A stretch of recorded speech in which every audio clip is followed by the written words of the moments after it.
Mga boss, punta kami ni Mrs. ng Bulacan at kukuha kami ng bigas.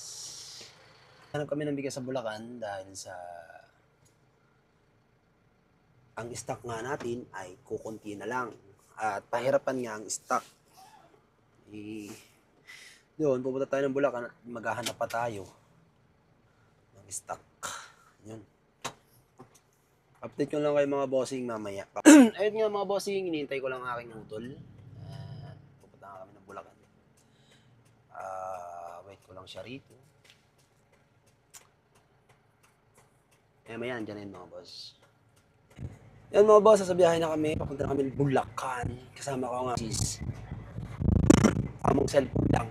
Sana marunong ka na mag-drive. Habang buhay ka na lang angkas. Ayun mga boss, yung aking utol nasa unahan. Ayan, ano siya. Up. Six wheels. Yan mga boss, ito na kami sa NLEX. Sa toll gate, first toll gate.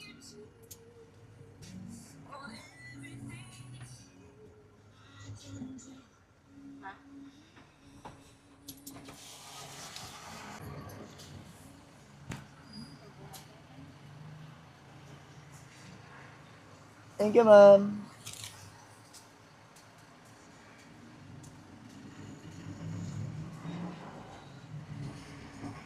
Alex. Kabado 20.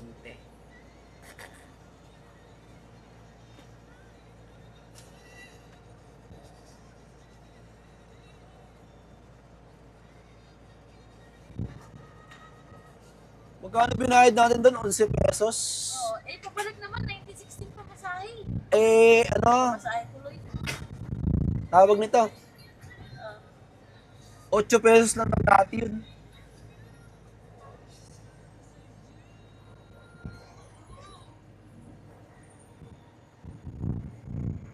Para sa NLEX North Tarlac.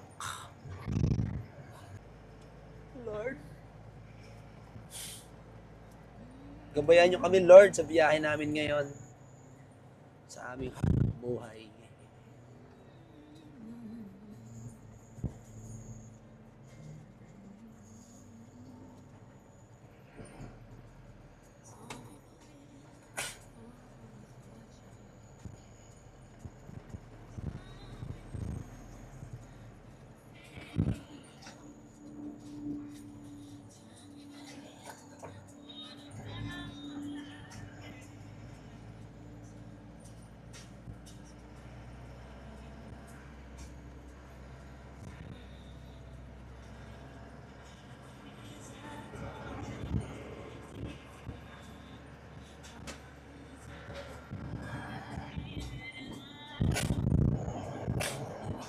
Yan mga boss,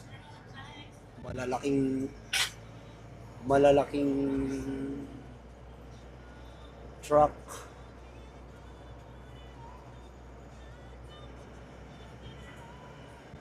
Yan, nandun tayo sa second lane.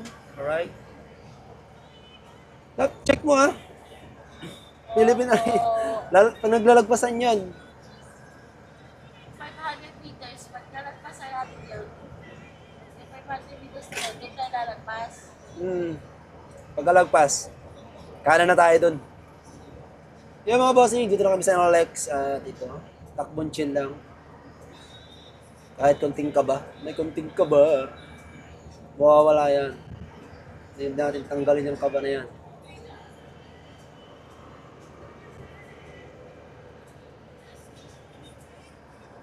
Update ko na lang kayo mga boss kapag nasa, ano na tayo. Bawal pumasok yung truck dito, no? Bawal. Kapag nasa, ano na tayo. Nasa, pwesto ng bigas, yung bodega ng mga bigas. Yan mga boss. Mga bossing, dito na ako sa Bulacan. Dito na kami ni Mrs. sa Bulacan. Bali, yon dito kami ngayon sa D-Joy's na rice mill. Inihintay lang. Bali sila, mga Mrs. namin ang nag-check ng bigas kung merong mura. Kaya hintay-hintay lang kami ng tawag nila. At ayun nga mga bossing, namalit na naman ako ng exit. Doon na naman ako napa-exit sa Philippine Arena. Pero okay lang naman. Gawa ng, doon din naman ang tagos. Ang kaanuhan nga is, mas mura yung exit, 11 pesos. Kaysa dun sa Tambobong exit, 20 pesos. Kaya, yun lang mga boss. Pakita ko sa inyo nga pala mga boss. So, bossing po tayo sa utol ko. Ayan yung sa utol ko.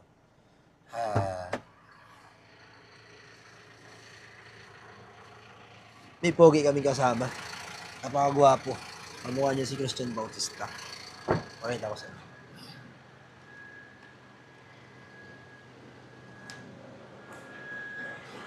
Ito mga boss. Ayan. Yan po yung kasama namin, napakagwapo. Kamukha ni Christian Bautista. Ang Mindoro Bay. Mindoro Bay ng Duhatan. Ayan o.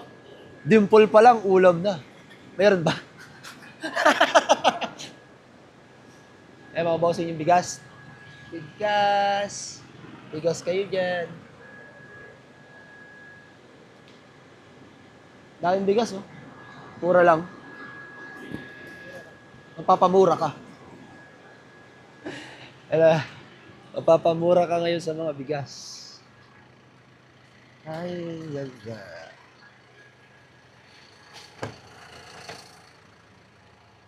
Yeah. Yun lang mga bossing. Nakita nyo na yung gwapo namin kasama ngayon na Mindoro Bay ng Duhatan. Alright. Ang pangit ang buko. Papagabit tayo bukas. Wala mga boss, update ko kayo mamaya kapag may stock na tayo bigas. Alright?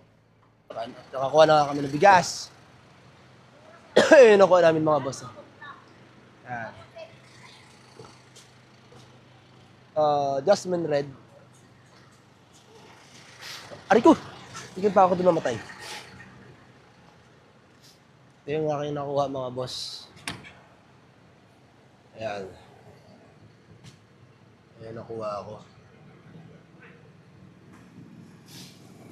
50 sacks lang. Pero maghahanap pa rin kami. Maghahanap pa rin kami ng bigas dito sa Bulacan. Yan lang mga boss. Mamaya na lang ulit. Yo mga bossing. Dito na ulit kami sa D-Joys. Nagpunta kami sa ibang mga bigasan. Inakuha naman kami. Ano ka namin is ito.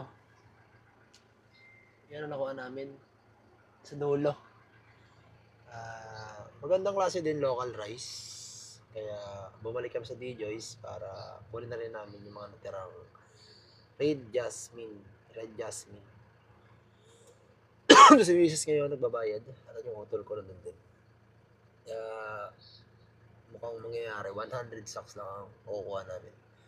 Iwa-110 ko nga sana. So wala eh. Napakamahal ng mga bigas. At yung ibang mura may-ari na. Tayo ngayon sa Bulacan. Nakikipagsapalaran. Nakikipagsapalaran para makakuha ng mga murang bigas. Pero grabe mga boss. Napakamahal. Yan mga boss. Tinatawag na ako ni Mrs. Tara tayo dun. Yan mga bossing. Dito na kami sa Taytay. Bali... Dito na kami nakapag-video sa pag-alis sa Bulacan. Bali, nangyari mga boss, nakuha namin bigas ngayon ay nasa 100 mahigit na sako. Okay naman, good naman at mga magagandang klase na local. May kamahalan pa rin. Yun lang mga bossing, kita-kita-kits bukas at yun, i-open na namin itong bukas yung sako at itinda na namin. Yun lang mga boss, thank you and God bless.